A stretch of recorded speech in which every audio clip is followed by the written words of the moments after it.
your way of life. And I think I can do more for you with this here working life. There's only one thing in that good book. Take one back now, go back for buck. I gotta get this off my chest. Take one back now, spit out the rest. Well, hello there again. Welcome back to the final part of Headbangers Ball, where we have reached the absolute finale of our coverage of the festivities at Donington 94. There is only one Donington and there is only one Aerosmith. And right now I'm joined by Joe and Stephen. Once again, very nice to see you guys. Been out on tour, now at Donington. How are you doing? Freezing. Donington, welcome to Siberia.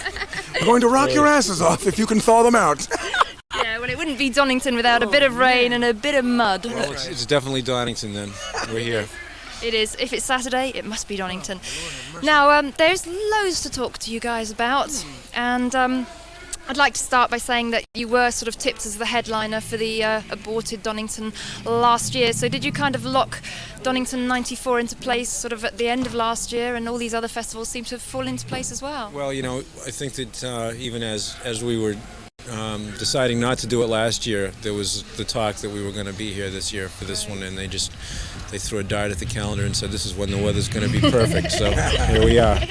It's usually an August endeavor, isn't it? It is. Yeah. I wish it was still August, actually, because it's too cold. Me too. I mean, hunting season's still on. You can see the hounds and it's just a bit frightening. It is. Now, you've been out doing some big arena shows around Europe. I saw you guys at Rock Hammering. Lovely, brilliant show. Really enjoyed it. You've actually got in some territories that you hadn't played before. And how do you feel like getting to know Europe a lot better than you've had the chance to in the past? Oh, definitely. We've been Prague, we've been out. Prague and Poland, and I mean a whole lot of places. You know, it's like it's a real trip to go places you've never been before and be received so well. Also, places where they said you'd never go. You know, I haven't been brought up when we were brought up. I mean, that was like the evil East. You know, behind the Iron Curtain, and to go and play there now and be accepted and actually have them singing along with our songs. It's great. Well, they're some of the most dedicated fans in the world, for sure. They're fantastic fans. Yeah, well, we owe a lot to MTV too. I mean, I clearly saw over there in an audience, of 30,000 Polish kids that have never seen us play live before, and they're doing their best to sing along with the lyrics that they've seen it somewhere before. Yeah. They've seen that face somewhere before. Now, you played Donington back in 1990 when you were joined on stage by Jimmy Page. Kind of got any surprises lined up for us tonight? Well, we've got Jimmy again. Well, I don't Jimmy, know. come here a minute. No, I don't know what we got. I don't know. He may come. I don't know if he's going to make it today. But no, the set we're going to do is going to be different than the set we've been playing around. Mm-hmm. So that's the most important thing, I don't know. You're going to be doing some kind of older material. Yeah. Stuff that we got a chance to play out in Japan. Like I said, we played a lot of places where we got the temperature, the feeling of the crowd in the audience and what songs they used to like, and so we started upgrading or downloading the set a little and changing it around. And somewhere the fourth night of Budokan in Tokyo, we said, wait a minute, this is the set we need to play at Donington. So Joe got the gleam in his eye, and so brilliant. Now it's going to be good. Shut up and dance. Oh, shut up. Shut up and dance. Love has got me down. Still, just get on the ground. So I started writing you this song, but the words I wrote came out all wrong. Yeah.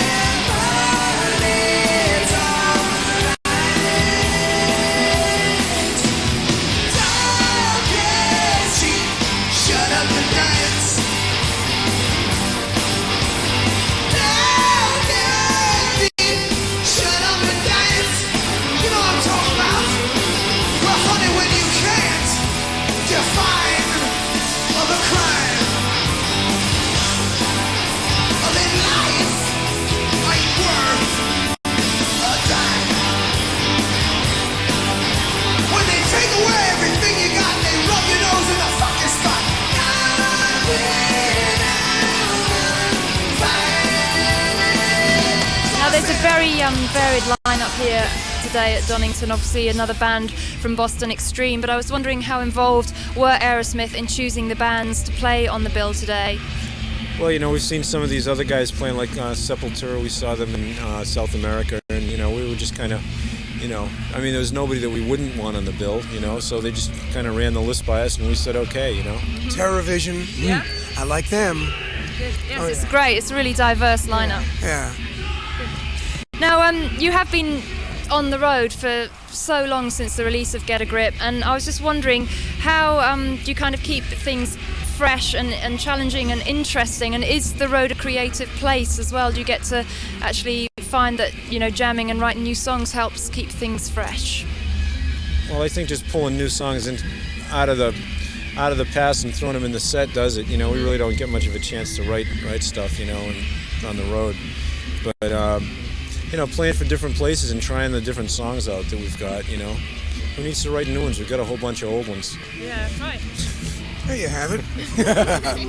We were just in the studio a couple of weeks ago, working on songs for the new Greatest Hits record, and we wrote about 4 or 5 new songs. Wow. And we took a couple of weeks off and did that, and we're going to Italy next week to record some of them. So, we keep our hand in it. Definitely. So when's the Greatest Hits album coming out? Have you got a release date for that?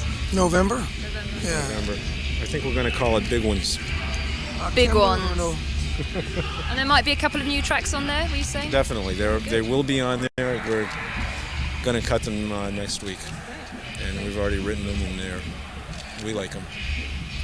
Now, when you're playing in Europe, I was just wondering that the European audience is most familiar with your last 3 records. Do you find it a little bit frustrating that they don't know the older material as well? I don't know.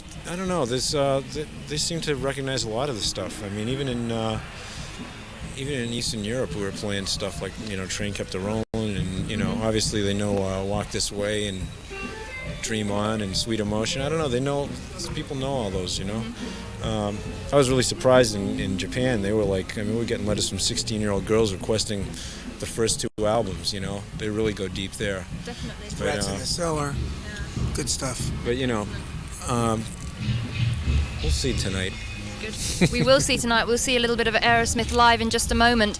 Now, obviously, a festival isn't as intimate as playing like a hall or whatever. So I was wondering, how do you kind of keep that intensity up over a 2-hour live show? Do you find that you feed a lot more off the band members? I mean, particularly for you, Stephen, do you find that you feel a lot closer to the band because the audience is so far away? Yeah, that tends to happen. You kind of turn around, and face the guys. But one of the secrets that we found is to really not care so much about the songs that we're going to play for the kids as opposed to keeping it fresh and up for us. Because if we keep the vibe going on stage and get off, and as long as we sprinkle it with a few of the hits, we keep it more up than down than it can ever get down.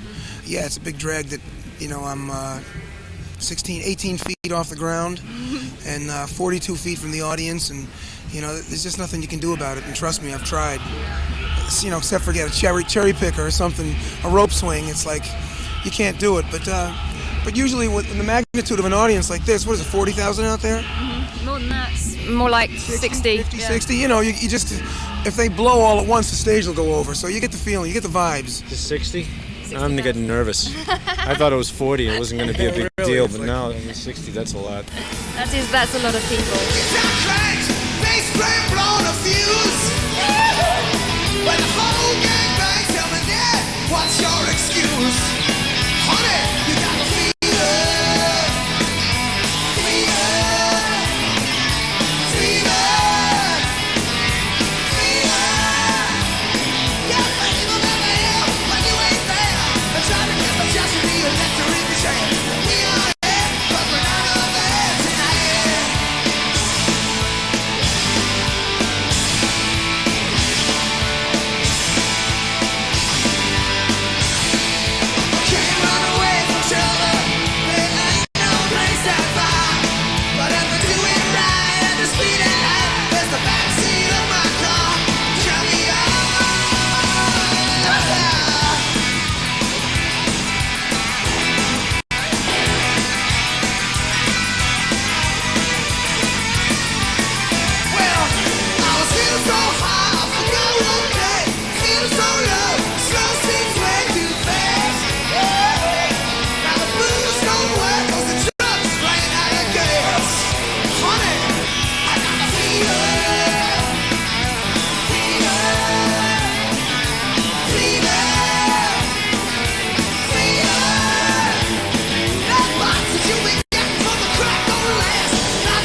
quickly, just to finish off, I mean, from what I know of you guys, I would say that you are enjoying yourselves more now than at any other time in your career. Is that true?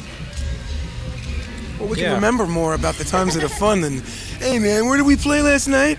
I mean, especially when you play places you never played, you feel like, you came, you saw, you conquered, you're raping and pillaging and working your way across the land, and it's really a trip. I mean, we just came from South America. We've never been there, and there were 80,000 people. So, I mean, it's just, it keeps it cool. Yeah, so today is 20,000 less than South America, Joe. But I think they'll make up for it here, I think.